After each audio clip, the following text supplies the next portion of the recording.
I have finished Wano. I have finished Wano. I'm holding off on going on to the next arc, just until I get these next 2 videos out, because yes, there's no way in hell I'm getting, the raid talked about in one video. I'll skip over things. It's too much. But I'm so happy right now. I'm gonna put probably in the box down below, just saying, what chapter I stopped talking at, because I'm basically going until I get tired of talking. And there's always the risk that I'm going to mention something for later in Wano here, but I'm going to try to just keep it to those chapters. Oh, I'm so happy right now. I am so happy. I couldn't stop. I binged like the majority of this in a day. I'm so happy. So, obviously, I had some issues with Oden's flashbacks. Worked better for me in the anime, but I still had some concerns of where the focus was, wishing it had spent more time with the samurai to get me invested, to have an emotional center for the battle that was coming up. Thankfully, the lack of emotional center with the samurai did not impact how much I adored this raid at all, because the emotional impacts of other characters and the Straw Hats themselves definitely took priority there, and there is a very clear reason for why so much emphasis was placed on Oden in the flashback for his want of freedom and to explore the world and just like freedom in general. Like definitely a good choice there to put so much emphasis in it, given another character who was introduced, my darling love. Okay, so we are picking up on the shores when Kanjuro, the manipulative bastard that he is, revealed himself to be the traitor. And then you get people in the comments telling me all these little bits of foreshadowing, which I adore and appreciate, and I need to do a reread of this very soon, I hope. Like stuff like, oh, he was always drawing with his non-dominant hand, and how he led them to Zoe, and everything, all the little moments that was hinting of him being the traitor. But my not wanting to accept that any of the samurai were traitors because of they're just devoted to Oden. I don't know why, because I'm not getting into that. But I didn't want any of them to be the traitor. I'm like, I want someone who has the ability to turn into a tree and was using it to spy on them, because no one's going to suspect a tree to be the traitor rather than any of the samurai, because I was shocked, absolutely shocked, when Kanjuro was revealed to be the traitor. And then you have here comes the cavalry moment of Law and Luffy and Kid all coming to the rescue to join with them, but they're still short those however many thousand men that they were missing. And they're up against Kaido's army. The beast pirates are coming towards them saying, we're going to sink all your ships. And then a moments that go throughout the entire raid is Luffy, Law, and Kid just arguing with each other as they're fighting of who's in charge, who takes the lead, not to give the other ones orders. So Luffy's charging into one ship, and he's like, I'll take him down in a second. Kid's like, you act like that I can't take him down in a second. Law's like, you're all losers, let me handle this. And they just destroy one of the ships like it's nothing. Oh, it was a delight. I love seeing them talk and interact, and that's a highlight throughout the entire arc. Probably my favorite of the samurai show up, Denjiro, when he comes in, reveals himself to actually be with the Red Scabbards, and at first Kaido's pirates are like, oh, he's here for backup and support, and then he turns on them and attacks, and I guess this will probably be my first hint at criticism. So when Denjiro is just like, he reveals himself and who he actually is, he's thanks Kinemon for being so smart in keeping certain things a secret, like revealing the wrong location for where everyone should meet up.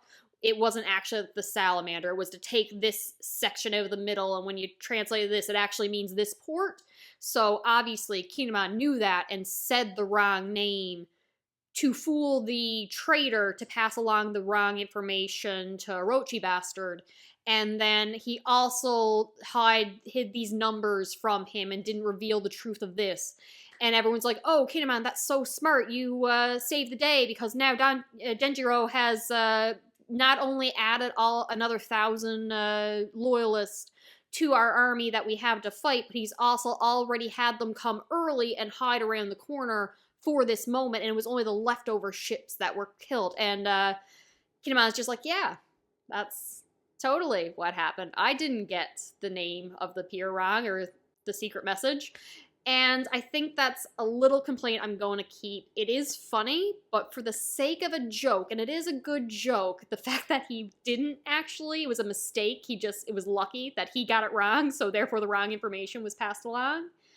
I would have preferred a moment of, it was obvious that there was a traitor among us, because they knew there was a traitor among them. Kinemon just didn't want to call anyone out, or didn't want to accept it the same way I didn't want to accept it.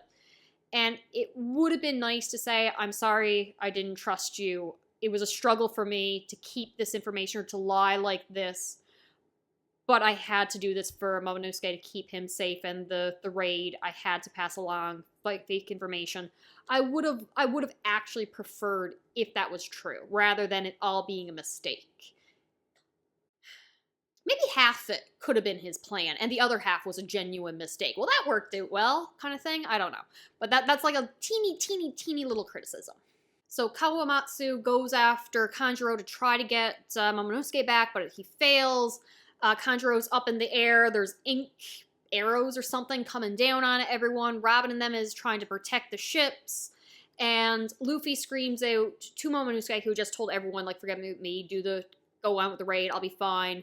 Luffy just says something like, I don't know, you're a crybaby, something like that, just stay alive and we will come rescue you.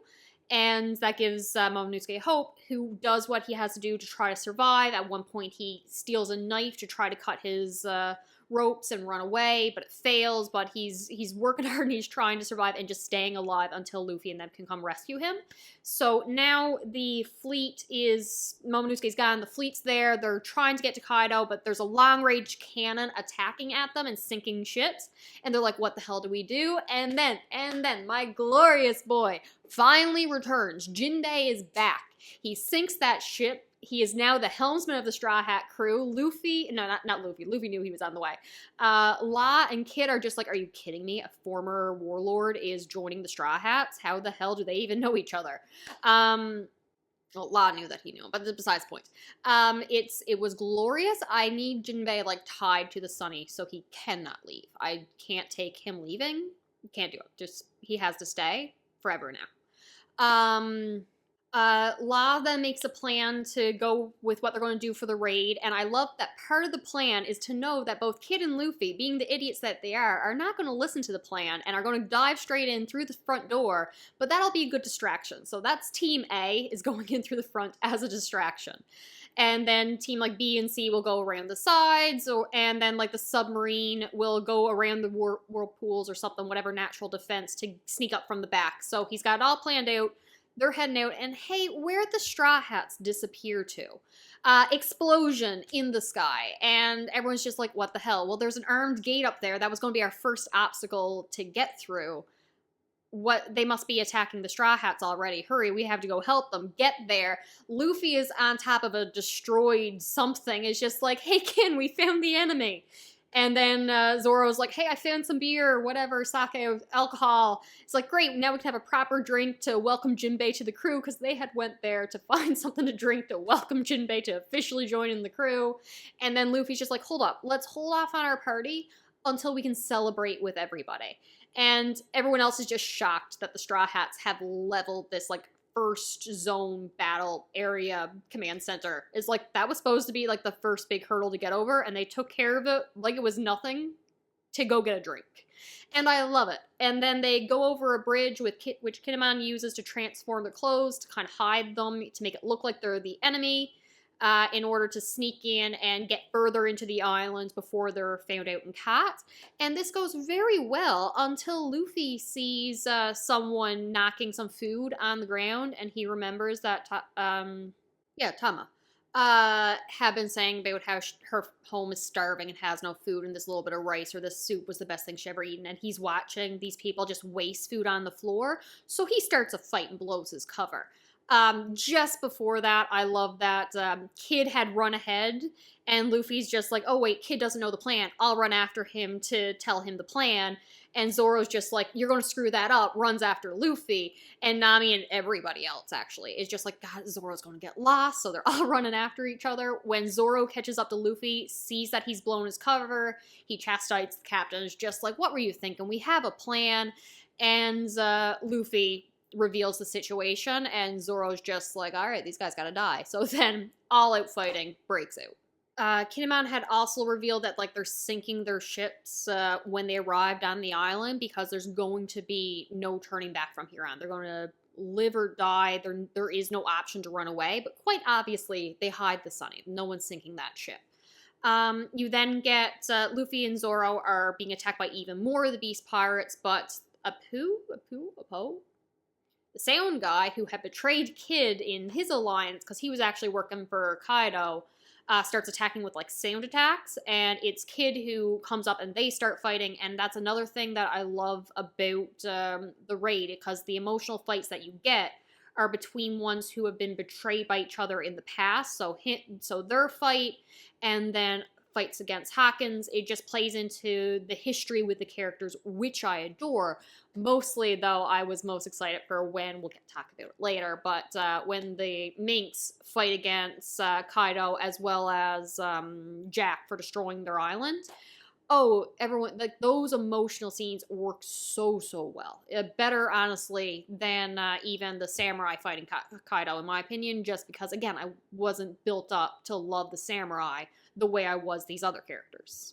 Kaido is seen talking to another group of warriors, basically, in the, like, top-tier people, and they're like, hey, I didn't actually summon you here, I got my own plans, that was King's doing, but basically, I need you to find my son, Yamato, because he's somewhere on this island, he's run away again. And they're like, hey, what's in it for us? And it's like, you get a chance to challenge to move up in ranks, basically.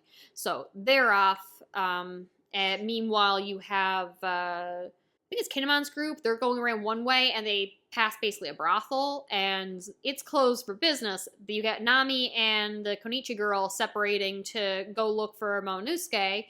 Chopper gets captured by Big Mom when he's still in that cage thingy, or not cage thingy, robot thing that Frankie made.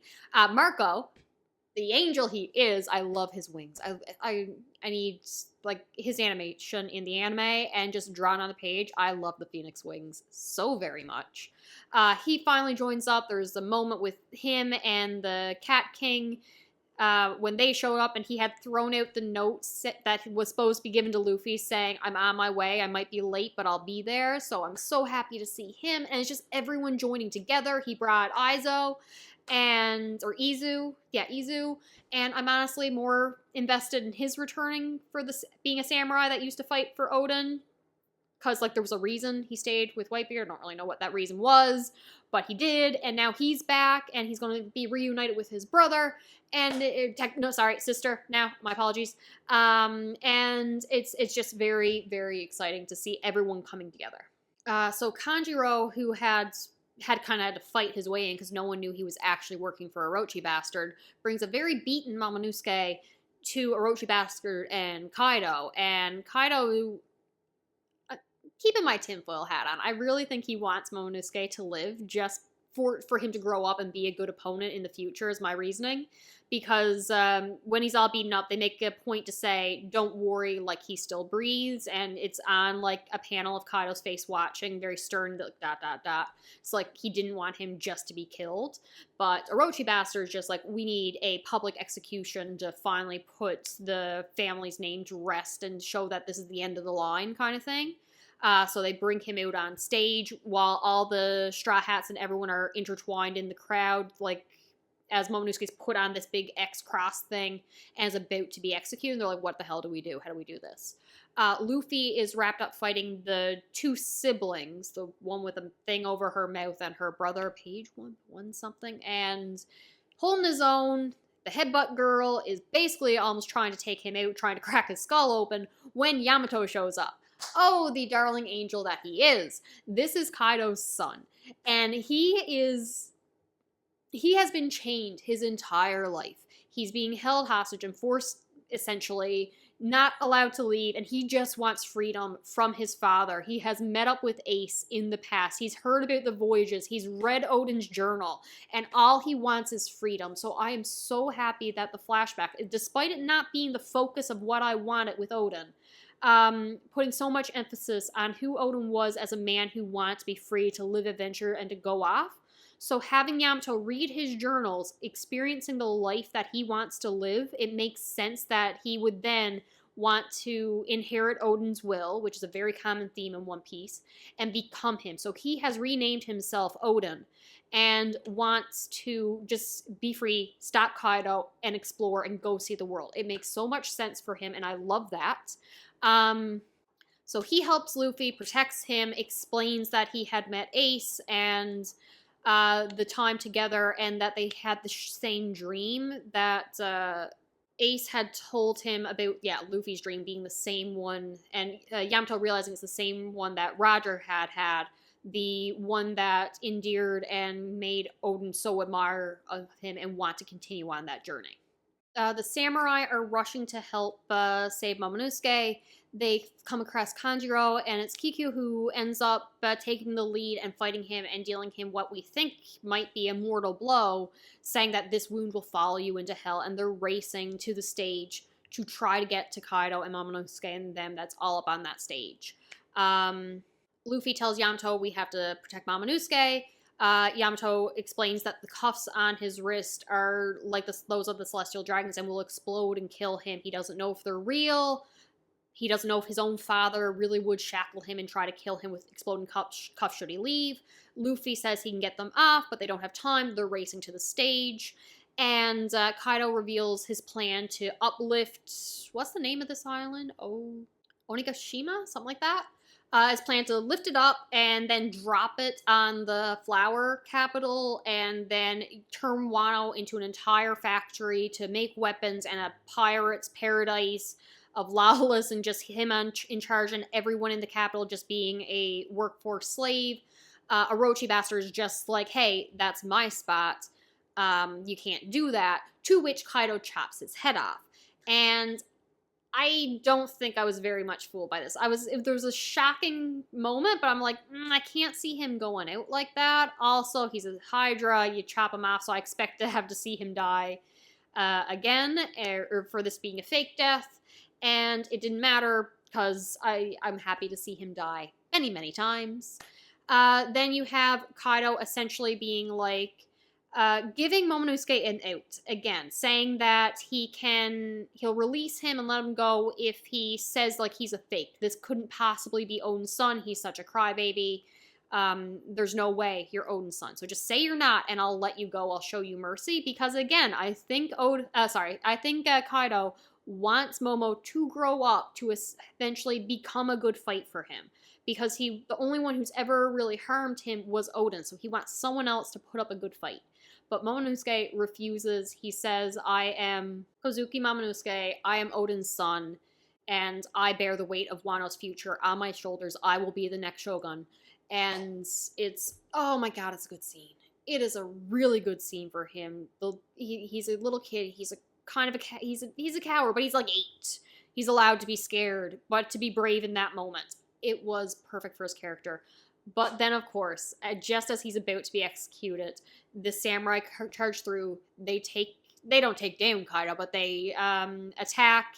Sanji's able to wear the raid suit to get him and the Konichi girl away, to get Momonosuke and the Konichi girl away, and then ends up fighting King, and it's kind of just a pass around to keep Momonosuke away from them. Eventually, Yamato meets up with them, and is like, I will protect them, do not worry. I think it's Zoro eventually shows up, and is just like, hey, are you guys being captured again? And the Konichi girl's just like, no, I think we're being rescued. And it's Yamato getting them away from there, and eventually he reveals to them, hey, I'm actually Kaido's son, but I'm going to be Oden now. You are my child, essentially. And Momonosuke's just like, what? And it's a whole thing. It's great. I love it. He gives him his father's journal and says, here is everything that I have, and I'm going to protect you. Kaido is talking to Kinemon, basically saying a pirate's alliance is doomed to fail. Luffy is going to betray you. They'll sail away. They'll leave you with nothing. And even if they don't, that I've already beaten him into submission once, I'll do it again. And Kaido voicing and Kinemon voicing my thoughts, just looks at Kaido and is just like, you speak slander? Luffy would never. Perfectly true. Also, Luffy was never beaten into submission. He was planning to murder this man from the beginning. The samurai worked together and kind of embodiment Oden's own style, one sword style, and using a technique-ish to him, and we get a little flashback of Oden being like, why won't they let me train them and teach them my own style? It's the best fighting style there is. And his wife looking to him and being like, because then they'll all fight each other for who would be your favorite student and disciple. Like, they're not going to do that because you can't have one favorite. So they all have their own unique fighting styles. But here, they all work together to pretty much kind of emulate Oden and embody his spirit to fight Kaido. They are able to attack and sort of injure him, but not even to the point where Kaido says they can even open up this old scar that Oden had left. It's just not enough. Honorable mentions, though, to Kinemon slicing through his fire with a technique that Zoro will later use, as well as Raizo capturing the flames in the scroll and then blasting it back at Kaido, because that was incredible. Kaido had turned into a big dragon to take the samurai up to the roof where they're continuing fighting. Big Mom's down below. She looks at Luffy and is just like, what are you doing here, Straw Hat? And don't tell me some joke about here to defeat Kaido. It's not going to happen and it's not funny. And Luffy just looks at her and is just like, no, that's not it. I've come to whoop all of you. This is all-out war. I'm going to be king of the pirates. And then just Kaido has accepted the challenge. It is war. It is all out. And I love all the interactions with all the Straw Hats. And I love how they're working together and relying on each other. So at one point, because Chopper and Usopp are still in Frankie's robot thing, Frankie is trying to fight Big Mom and gets them free, but then he has to turn his back to save, maybe it was Usopp, to turn someone else, but then relies on Jinbe and Robin to protect him. I love seeing Jinbe go up against Big Mom. I loved when Sanji was running through the castle and he hears what he thinks is a woman being assaulted, so he rushes in to save her, only to be caught in one of Kaido's higher-ups' webs, because she's a spider one, and he's stuck there, and she wants to torture him to call out for Robin, because they need to capture Robin to read the poneglyphs to go after the One Piece. And she's punching him, and he's like, give me a second, why don't you? I got something to say. And then her subordinates are around, oh, he's going to be so chivalrous to the end, telling her that he's never going to betray Robin, won't call for her to lead her into a trap. Meanwhile, Sanji just goes, Robin, come save me! And everyone's just like, why the hell did he do that? And he looks at her as just like, underestimate Nico Robin at your own peril. And then later Robin comes and she slaps this spider one away, and Brooke's also with her, and it's just like, thank you, Sanji, for trusting me to come save you. And Sanji's just like, yeah, it's all good. For some reason, I didn't think I could win this fight on my own. And her and Brooke just being like, yeah, we know, you won't fight a woman. Now get out of here. So, like, I love how they rely on each other, how they're working together. So I love the moment as well with Jinbe fighting against Big Mom, but that leads to one of my criticisms, because I love seeing him fight against her because of their history together. However, Luffy is the one who has been declaring since Fishman Island that he is going to fight Big Mom, take her territory for what he and her pirates have done to his friends and those that he care about. She took over Fishman Island when Whitebeard died. She did unspeakable things to Sanji and manipulated him, even though it was his family's fault too. But, like, I would have preferred if we also got an emotional climax with Luffy fighting Big Mom, but narratively we can't have Luffy fight Big Mom and fight Kaido and win against both.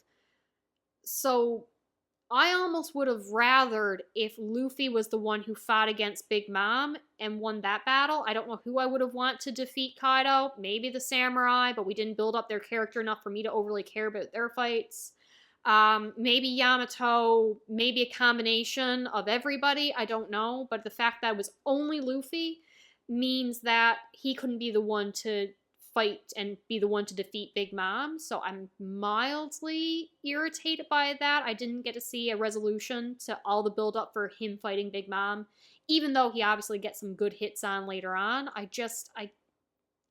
It did bug me a little bit, but I was too hyped by all the other action going on to really care.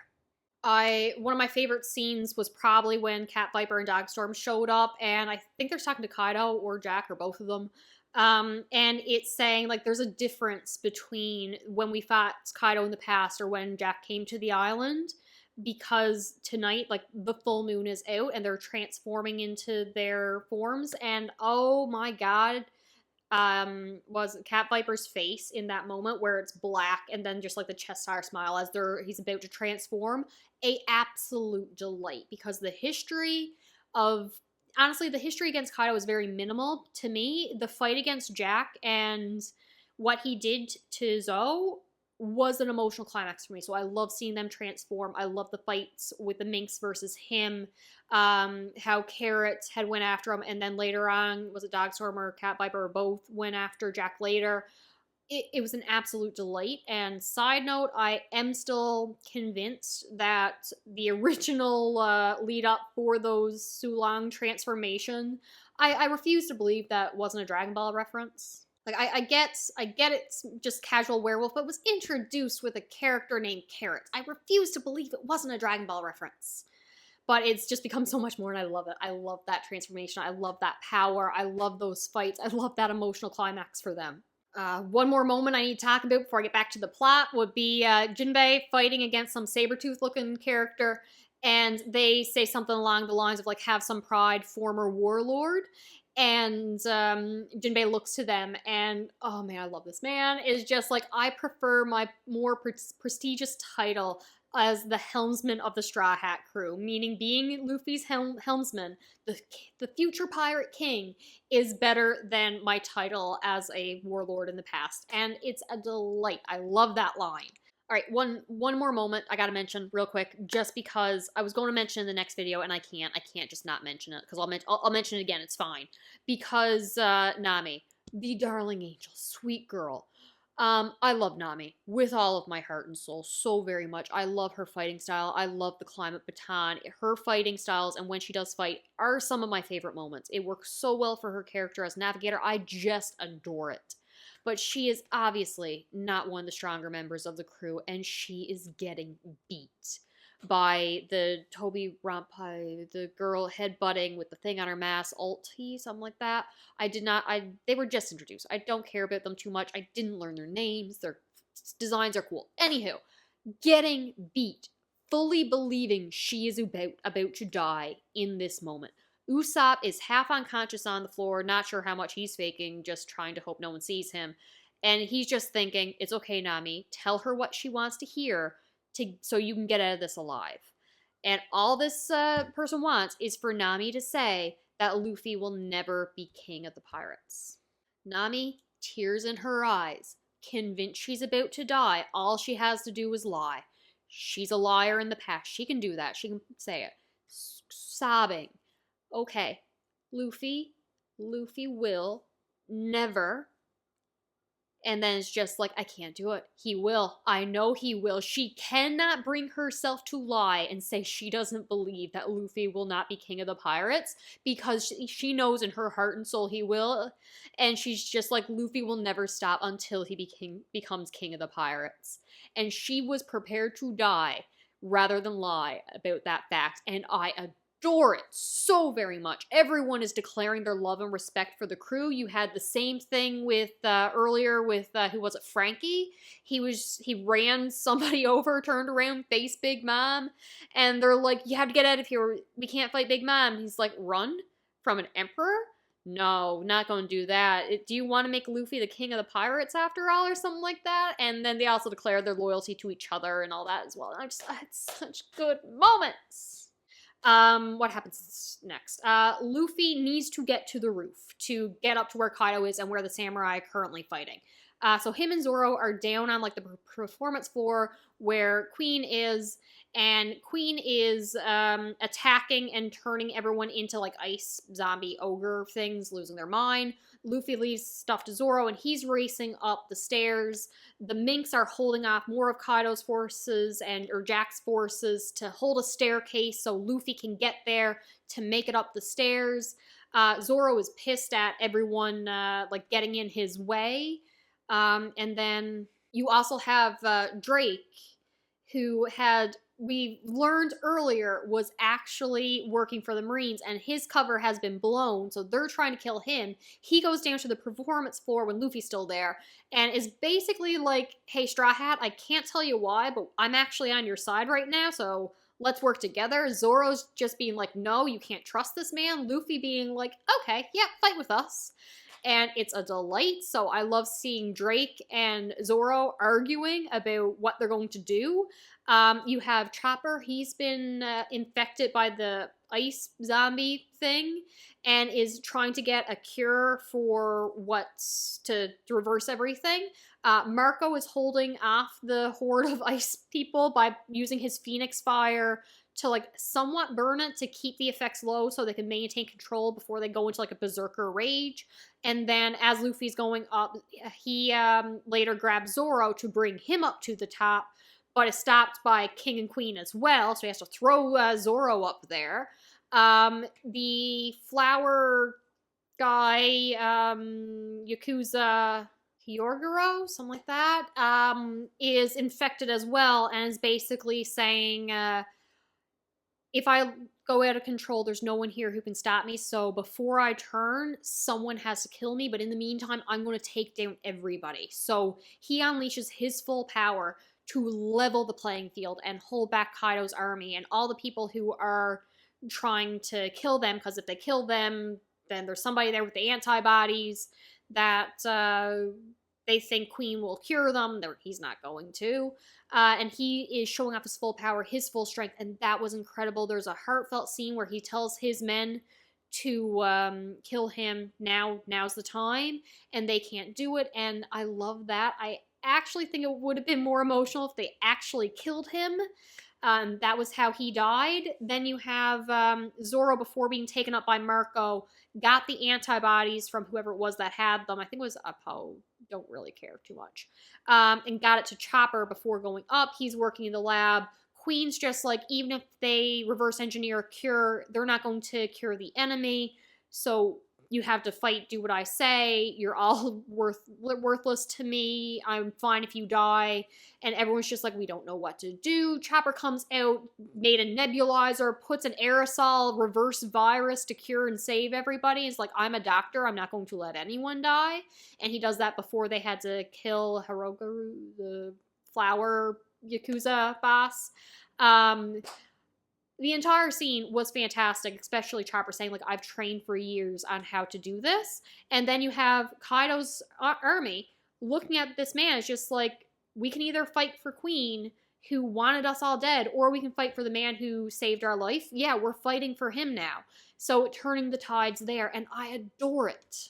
A scene with the samurai I didn't mention is, despite their best efforts and not being able to take down Kaido, it ends with, Kiku getting her arm cut off, like fully gone, and I'm shocked in that panel, just seeing it fly. And then it's just like, what do? They carterize it there in the field, turn to her, is just like, can you stand? Can you keep going? And she smiles, stands up, and is just like, of course I can.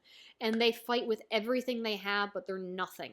When Luffy, Zoro, Kid, and La reach the top of the roof, the samurai are down. They can't move. They are completely beaten. This is when I switched to the anime for this moment, and oh my god, the music, the lighting, the voice acting, the emotion, everything was flawless. The lighting alone was the best thing in the world.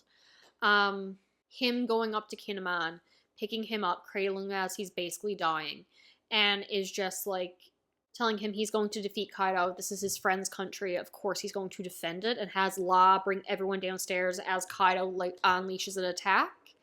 That moment. I'm just going to have to insert me watching it clip here to see if I say anything better than that, because oh my god, it's fantastic. Oh, I love the red. Why don't you guys watch how it's done? I refuse. Me too. Hey, punk, say again what you're going to be right in front of our faces. He's going to be the king of the pirates. Oh, come on. And I'm pretty sure this is my face as I watch Luffy walk up, completely ignoring the two emperors of the sea who are taunting him as he walks up to his friend. Like, my heart hurts. I'm sorry for being late. I am too ashamed to face Oden-sama in the afterlife. Oh my god. Can you carry the land of Wano on your back? Please, of course, you fool, of course I will. It's my friend's country. And when they get the samurai to safety and start fighting back. Oh, that's satisfying. I'm Monkey D. Luffy. I'm the man who'll best you guys and become king of the pirates. I love Luffy. Luffy hits them with the red rock attack, and I can't do that moment justice. There's nothing I can say to convince anybody of the emotion in that moment, how epic it was. The manga was fantastic. The anime was flawless. It was one of my favorite hits, probably in the series. I mean, there's a couple of good hits in this series, but that's top like 3. A delight. A delight. He declares he is going to be king of the pirates, and the battle is on. Seeing La, Luffy, and Kid and Zoro all at their full strength attacking Kaido and Big Mom together was like nothing this series has ever done before. All the attacks, all Kid's weapons, and then you have La using a dagger thing. He's like, I've never seen an anatomical version of a dragon, but I think the heart is about here as he stabs him. You get Luffy attacking Kaido, and Kaido dodging out of the way, and Luffy being like, what's wrong? Are you dodging because you know it's going to hurt? And then they're attacking Big Mom as well. And Kaido and Big Mom teaming up and unleashing a power together that would have knocked them out, but different moments. But Luffy deflects one, Zoro deflects another. When Luffy gets knocked out and Kaido's just like, even when he's unconscious, he's still staring at me, I should pop out his eyes. And Zoro just being like, hey, that's my captain you're talking about. I'm going to take this man out, 9 sword style. Gives it everything he's got, and then trusting in La to clean up the pieces and get him out of the way afterwards. You got then of course you got their bickering because La's pissed that Luffy said, hey, La, bring them all downstairs to save the samurai. And then later La brings them over. She's like, hey, I was already going to bring them downstairs, but now people are going to think I did it because you ordered me to. Don't give me orders. And they're all fighting about who's giving who orders and who's in charge, and none of them are going to be working together like that. And then you got Luffy saying first to dodge this fireball loses, so they're all like standing still as a fireball is approaching them, and they all just take the hit because neither one of them wants to bail first.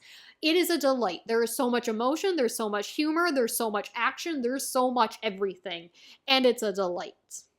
That's not even mentioning how caught up I was in all the action that when I think it was Big Mom calls down lightning to attack, and Luffy it gets hit by Luffy takes the hit full front and continues on forward. I'm genuinely shocked thinking Luffy is injured, but he's continuing on, and Big Mom's just like, why didn't that affect you? And he's just like, because I'm made of rubber. And I'm just like, of course he is. Of course it's not going to affect him. And then immediately after, Kaido hits him with a fire burst. It's like, well, why didn't the fire affect you? And Luffy lands the hit being like guts, calling back to when Kaido had said it's going to take more than guts to win this fight. I love this fight. I think my favorite of their team up is when they realize they can't take on the 2 emperors at once, so they need to separate Big Mom from Kaido. So what they do is they get Prometheus and Zeus away with I'm assuming it's Prometheus. Doesn't really matter. One of them, Zoro's chopping him up so he can't regenerate, and La puts Zeus in a metal box, so he's caught up.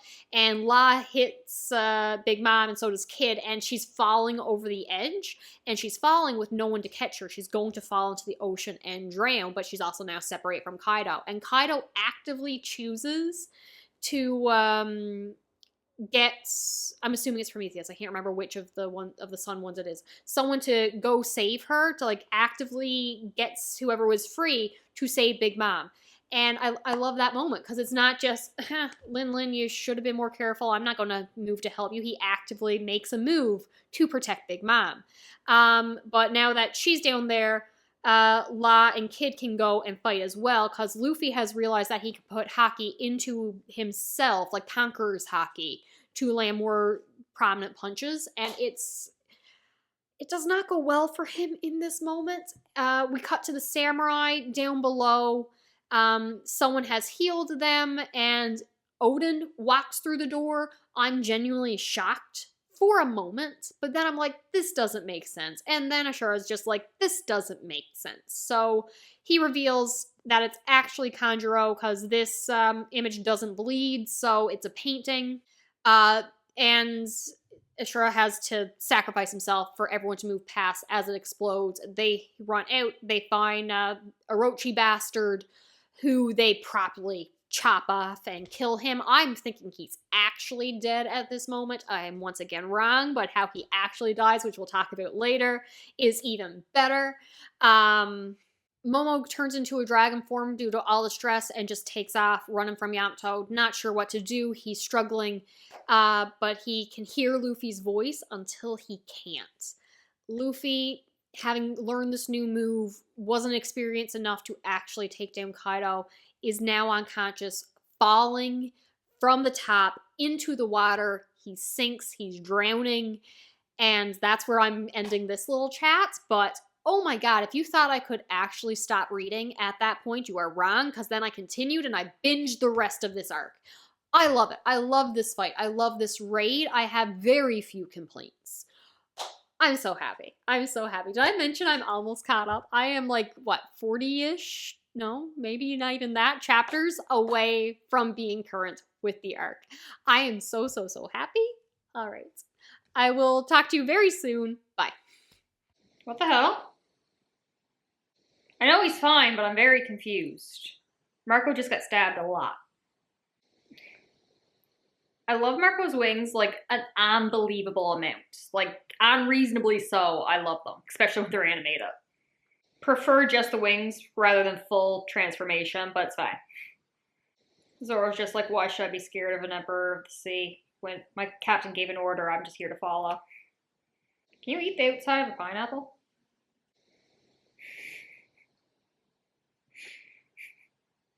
Whitebeard just knocked Ace on the head a couple times. Blackbeard. Don't you say Ace's name. How is a dinosaur shooting bullets out of its mouth? Why does Marco still need glasses in his phoenix form? Oh no, samurai are down. They're attacking the ones from Zoe. I don't like it. They're defending the stairwell. Oh. As Luffy. Gave you the mythical type fish fruit. You're in debt to me for life, Kaido. Fish fruit? Is that the dragon? Why would the dragon be called a fish? I miss Ace. That's what my brother's dream is. What is his dream? Okay, rewind a second. Ace saying he's gonna be a notorious pirate. It'll be the only proof of my life. Oh, my poor sweet boy. It doesn't matter if all the people in the world reject me or despise me. I'll become a great pirate and show them what I can do. Oh my god, sweet boy Ace. That would have been a really good scene if they had told us what Luffy's dream was. If that was the reveal of it, I would have loved that. That animation was absolutely gorgeous. It can't be something as simple as sail around the world, conquer the seas. Oh, Yamato made the life card thing for Ace. Yamato had that when Ace died, didn't he? They would have seen it burn. Ace left too many people behind. I'm angry. Yamato's saying goodbye. It's burning. The card is burning. He's hacking off the chains. You can't break them. I'm not free.